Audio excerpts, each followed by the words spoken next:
அனைவருக்கும் வணக்கம்.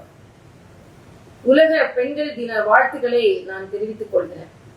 இதுல உலக பெண்கள் தின வாழ்த்துக்களை தெரிவித்து விட்டு பெண்களுக்காக செய்தி சொல்லணுமா இல்லை என்றால் ஆண்களுக்காக செய்தி சொல்ல வேண்டுமா என்பது எனக்கு குழப்பமாக இருக்கிறது. ஏனென்றால் சமீபத்தில் ஆர்த்தி என்ற பெண் குழந்தை மிகவும் கொடூர நிலையில் கொலை செய்யப்பட்டிருக்கிறாள். அதனால் இந்த உலக பெண்கள் தினத்தில் நான் ஆண்களுக்கு வைக்கும் செய்தி, பெண்கள் வேகமாக முன்னேறி வருகிறார்கள்.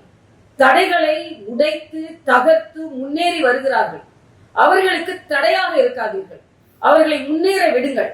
நீங்கள் அவர்கள் உங்களை எதிர்பார்த்து அவர்களின் முன்னேற்றம் இல்லை. ஆனால் சிறுமிகளை பூவாக பாருங்கள், மொட்டுகளாக பாருங்கள், அவர்களை சிதைத்து விடாதீர்கள். அதே போல பெண் குழந்தைகளை கண்டித்தும் கண்காணித்தும் வளர்க்கும் தாய்மார்கள் ஆண் குழந்தைகளை அப்படி கண்டிப்பதில்லை, கண்காணிப்பதும் இல்லை. 10 மணிக்கு வீட்டிற்கு பெண் குழந்தை வர வேண்டும் என்று நினைக்கும் தாய் எத்தனை மணிக்கு ஆண் குழந்தை வர வேண்டும் என்று நினைப்பதில்லை. அதனால் ஆண் குழந்தைகளையும் கண்டித்து வளருங்கள், கண்காணித்து வளருங்கள். அவர்கள் பெண்களின் முன்னேற்றத்திற்கு உறுதுணையாக இருக்க வேண்டுமே தவிர ஊறு விளைப்பவர்களாக இருந்துவிடக் கூடாது. இதுவே எனது செய்தி. அதனால் அனைத்து பெண்களுக்கு மார்ச் 8 மட்டுமே பெண்கள் தினம் இல்லை, அத்தனை நாள்களும் பெண்கள் தினம்தான். இன்னும் பெண்கள் போராட வேண்டி இருக்கிறது என்பதுதான் எனக்கு மிகுந்த வருத்தமாக இருக்கிறது. ஆனால் பெண்கள் தடைகளையும் நிச்சயமாக வாய்ப்புகளாக மாற்றக்கூடியவர்கள், தடைகளையும் வெற்றிகளாக மாற்றக்கூடியவர்கள்.